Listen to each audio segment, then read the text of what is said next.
It's 1999, my niggas. Think about back in the days when the year was 89. Little nigga on the grind, gotta get my doing my crime with two in here. Instead of stacking my ends, put my serve down on the clear 9-9. What up, y'all? Welcome to another episode on Hip Hop Talking Heads. This is your two favorite hip hop talking heads, B-Moore the poet, and L-Boogie the scholar. man, we welcome y'all today to an episode, a special episode, if you will, commemorating the 30th anniversary of Bone Thugs and Harmony's E1999 Eternal. Now, I know for me and L-Boogie, man, this is a very, very, very important album. But before we get into it, man, how you doing, brother?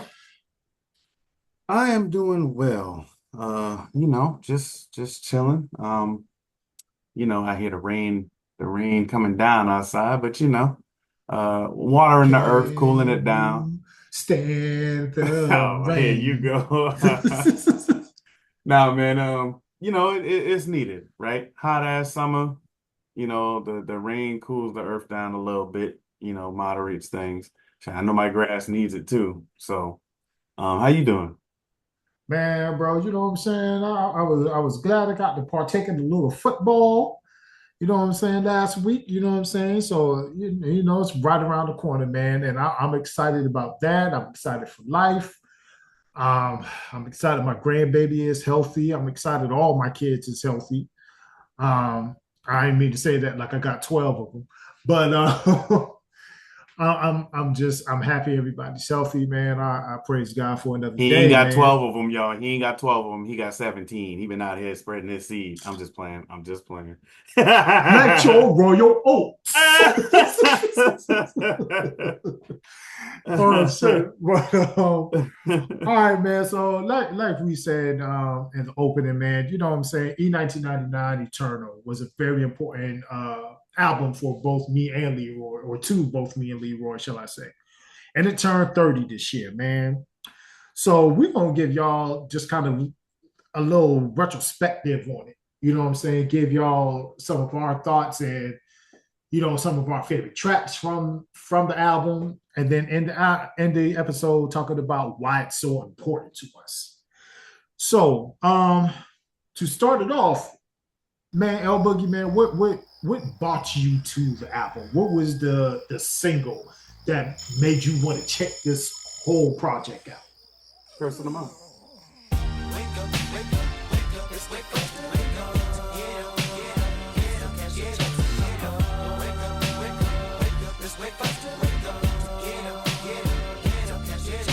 Curse of the month was the first single off of the album.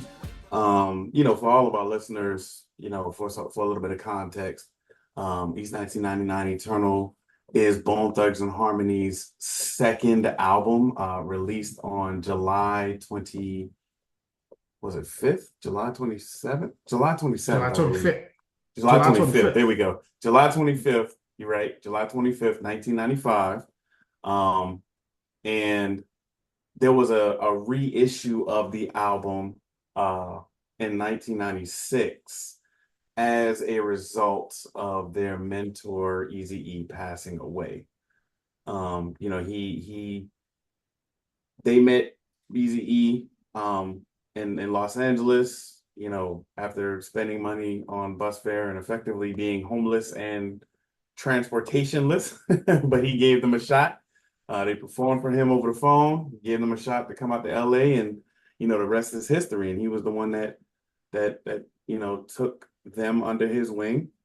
On the previous episode, I said Creeping on the Come Up was an album for me that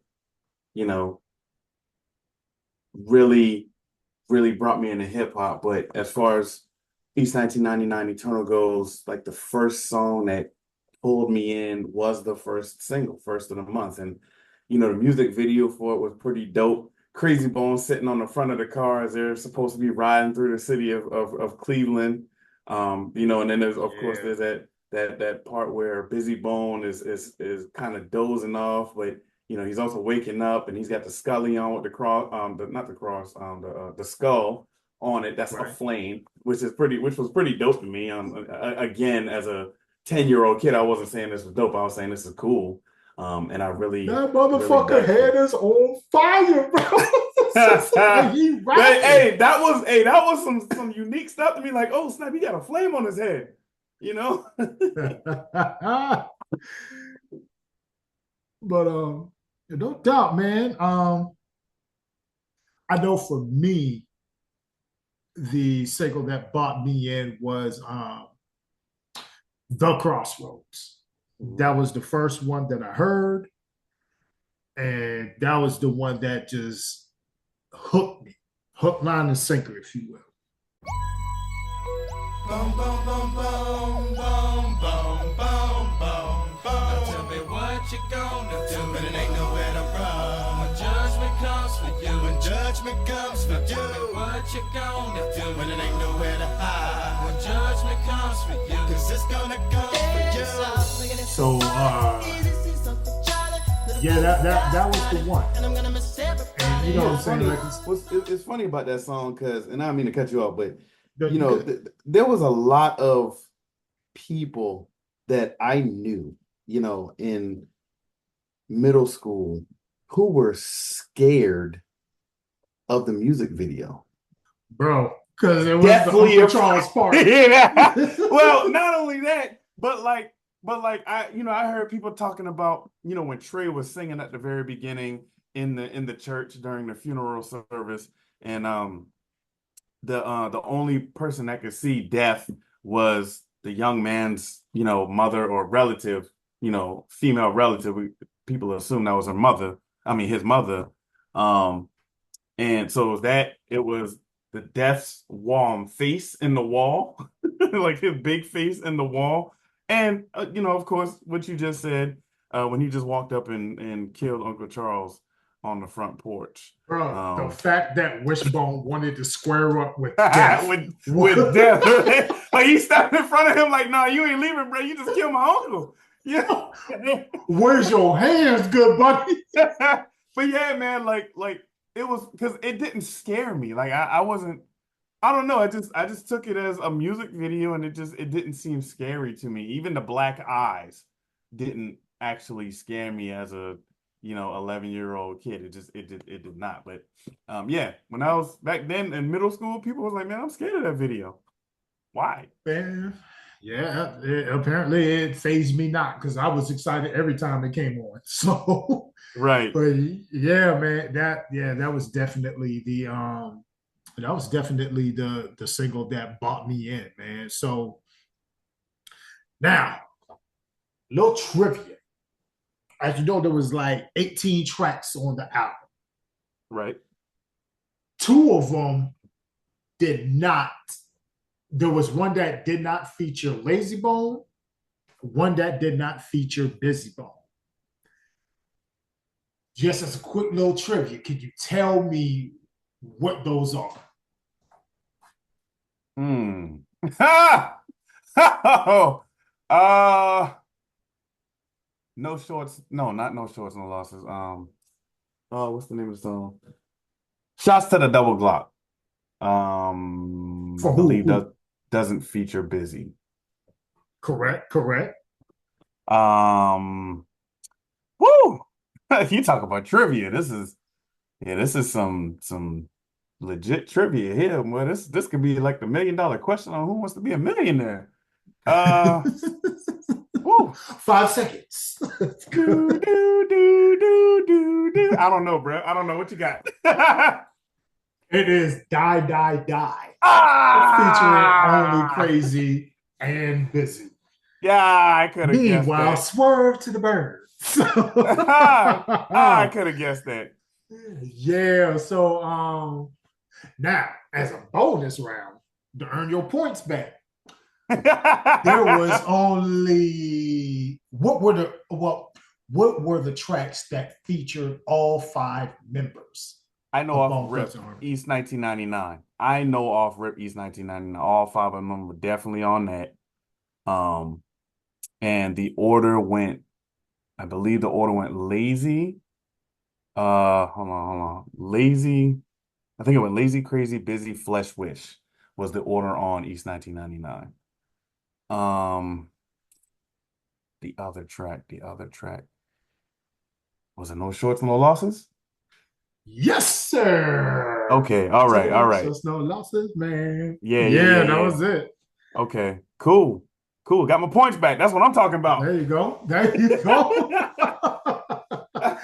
All right. So now, what were your favorite tracks on E1999 Eternal? Favorite tracks, definitely first of the month. The Crossroads. I gotta give those two songs for sure. Mo Murder. Mo Murder for sure, because it was just that beat, the Mo Murder, come again. It was that, and everybody lit their verse aflame. I can't even lie to you. And I think the best start of a verse is business. Each time the best is die, will die, murder now. Each time it's mine, finally grinding, always sending about the underground, way down. I ride and everyone dies, and I that start, I always anticipated his verse when I listened to that song. His delivery on that song was just perfection. Chef's kiss. It was like, yeah, they chose the right order for that song, bro. Definitely Chef's kiss, yeah. But I think I'm gonna just keep it at 3. I know last time I did like 5 or something like that on Let God sort them out, so I'm gonna keep it at 3 this time. Well, shoot, we'll give an honorable mention. An honorable mention might have to be Bud Smokers Only. Not because I'm a weed smoker, but I just love the feel of the song and the fact that they effectively sampled Earth, Wind, and Fire's Reasons for the beat. That made is so funny, bro. Reasons. Exactly. We smoke weed. You know what's funny? When I'm listening to Earth, Wind, and Fire Reasons, when they actually go into their break when nobody's singing, I just sit there and say, niggas be passing that weed. I really do that every single time I'm listening to Reasons by Earth, Wind, and Fire. So if I had to pick an honorable mention, it's definitely Bud Smokers Only. No doubt, man. All some pretty good picks, man. All right, so for me, my favorite tracks was Creppin' We Came. Okay. Because I love the feel of the song. I love the beat on it too. Mm-hmm. You know what I'm saying, man? It really sounds like you trying to creep on some shit. You know what I mean? Right. And of course, Wish's verse on there. Man, Bone, bro. Bone Creppin', we came with the game, bang. Tell me get down from the fans, man. We're Bone still kicking with the same shoes, stepping on the Glock like ain't shit changed. Fuck them, put them on the ground, way down, lay down, Buster. Hope we be trying no dumb shit. Both don't pumping them deadly slugs at you. I was like, yo, who wrote this man verse, boy? Bone Creppin', we came in the gang, bang. Trust to get down for them things, man. But Bone still kicking with the same shoes, looking on the Glock like ain't shit changed. Fuck them, put them in the ground, way down, lay down. Buster, nigga, don't be trying no dumb shit. Bone still pumping them deadly slugs at you. Creeping up out of the hood. Roll to the West Coast with this rap shit. Nigga make good. Thinking on the night. It was like, flame that shit. Because he did, bro. Yeah, he absolutely killed his verse. Yeah. I love that song. God damn, bro. 18 tracks. You can only put 3. I'm going to say Down 71 The Getaway. I love the narrative of that. Even the opening just had just a little bit of levity. Yeah. You know what I'm saying, man? It was so dope, man, just to sit there and you know the motherfucker dead.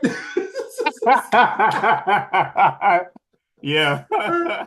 Yo, bro, that's kid. You ain't supposed to be smoking no motherfucking weed in court, man. Yeah. And fuck, they got my man. Yeah. Yeah, you So ain't it supposed to be went. smoking no weed in court. I love that part. Put that shit on, man. You ain't supposed to be smoking no weed in court. So right, yo, it was so fucking funny, bro. Just the levity they put in that. You know what I'm saying? Because Yeah, it's like you think about it up to that point, all Bone really showed you was just like, man, we thugs out this bitch, bro. We don't right. laugh and smile about shit, homie. We just thugs. But at that moment, man, they showed a little bit of the levity in them, man. That was it was funny.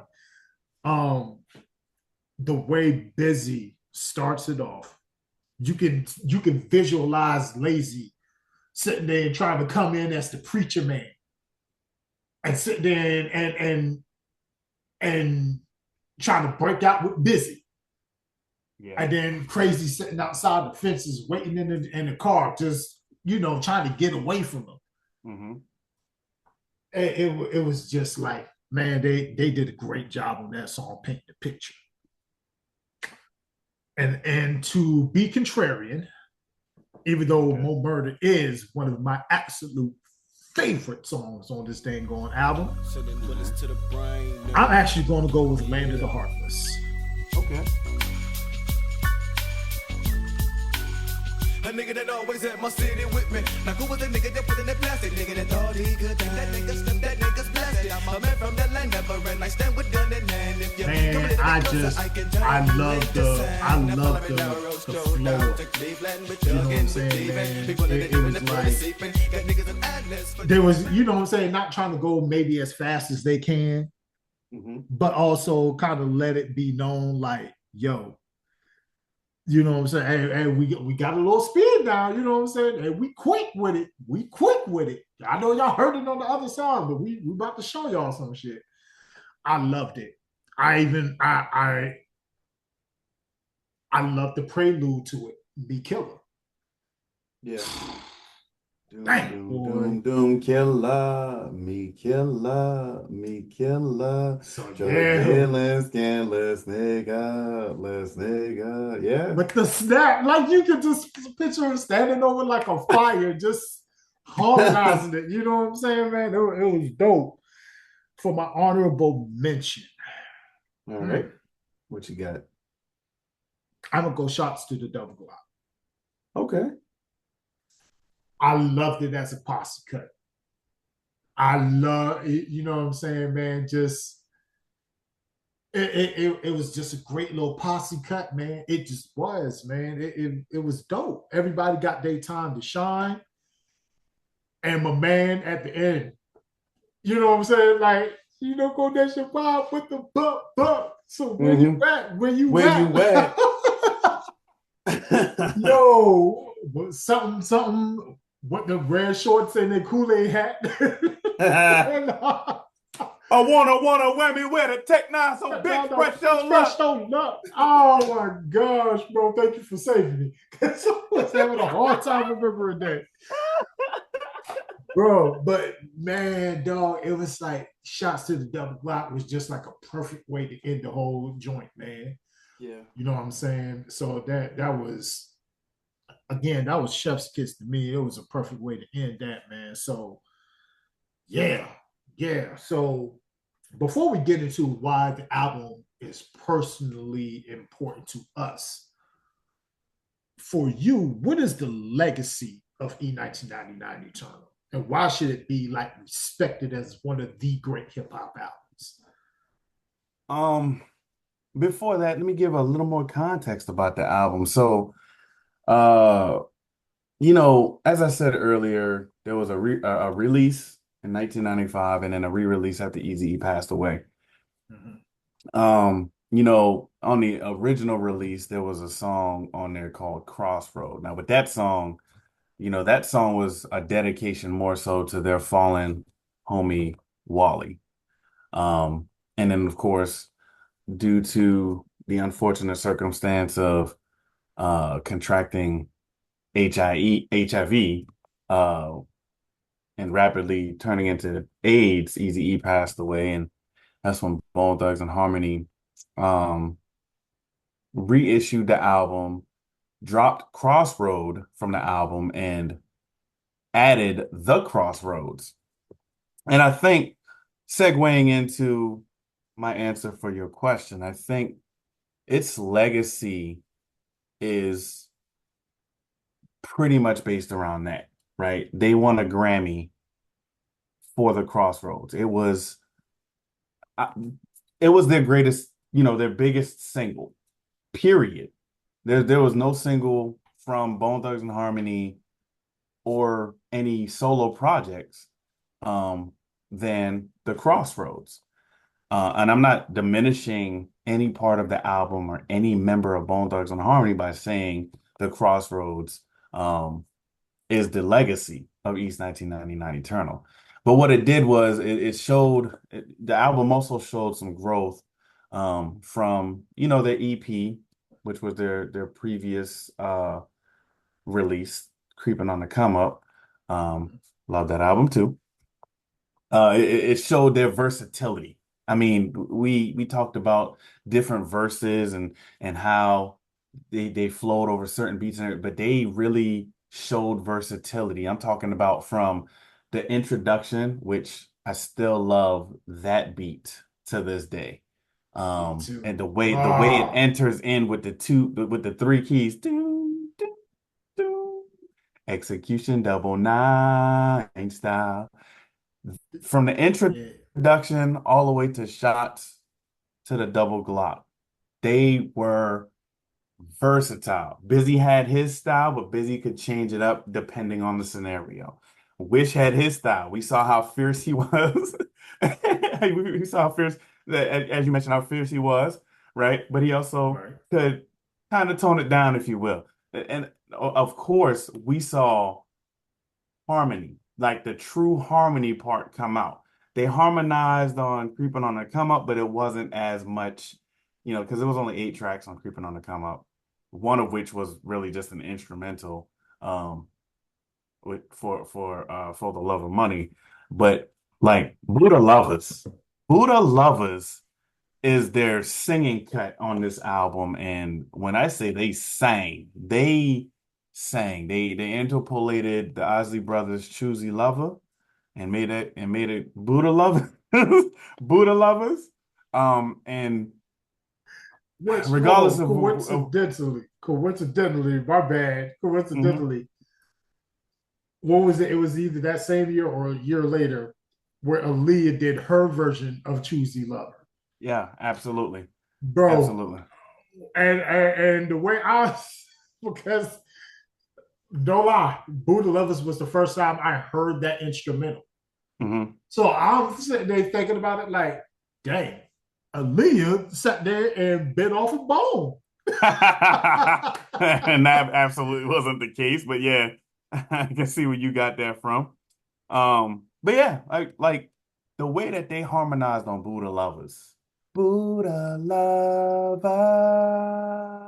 And then it was groups of them. One would sing one part while the other one kind of like at the end of that first group's part would come in and do their part, and they would go back and forth like that. And you can hear them switching up groups too. It might be Crazy and Wish, doing one part, Lazy and Busy doing another part. Later on, you might hear Lazy and Crazy doing a part, and Busy might be doing his own part. You know, I don't think Wish would. I don't think I heard Wish with Busy before, but but you could hear like the versatility throughout the entire album, from Buddha Lovers to East 1999 Eternal to Mo Murder and Shots to the Double Glock, because I feel like those thematically were aligned with each other. Mo Murder and Shots to the Double Glock to a celebration like First of the Month, right? Where they talking about the food stamp checks are in. Let's throw a barbecue, and the video reflected that, For right? sure. So for me, East 1999 Eternal, the legacy is the Crossroads. No ifs, ands, or buts about that. Underlying that, however, it just showed the growth of all 5 members of Bone Thugs and Harmony and the versatility that they displayed from track 1 to track 18, or if you wanted to throw Crossroad on there as well. Shoot, no What about doubt, it for man. you? Just real quick and simple. The versatility you talked about, the being able to rap yet be harmonized, and harmonize and Hmm. sing. That sounds like a certain pop star that we all know goes by the name of Drake. Like that's your prelude. That is your prelude to that. That is like those are your originators. Those are your forefathers. You know what I'm saying? Yeah. Him, a Young Thug, or whoever else like to sit there and, rap sing. It's like yo, Bone Thugs and Harmony is where it started at for y'all. That album proved on a massive scale because it went 4 times platinum at least. It went 4 times platinum. That proved on a massive scale. You can rap, and if you can sing too and be massively successful. It went 4 times platinum. I thought it went more than that. Yeah, that's what I'm saying. At least. I'll just quickly I got. look the Let me look number that up up. really quickly. I'm gonna look that up. Yeah. I'm gonna look that up. So that's the legacy it left for me. Like you said, it's the versatility, man. It was on another level. So while you're looking that up, I'm gonna jump into real quick why the album is important for me. Okay. Simply because it was my introduction into hip hop for real. All right. No shade towards MC Hammer. But yeah, Bone Thugs and Harmony, E1999 Eternal was my very first rap album. That album changed my life. Okay. That's the reason I fell in love with hip hop. That was the reason that, you know what I'm saying? I look at this genre as the greatest music genre of them all. That it was that album that brought Hmm. me in, and I've never looked back.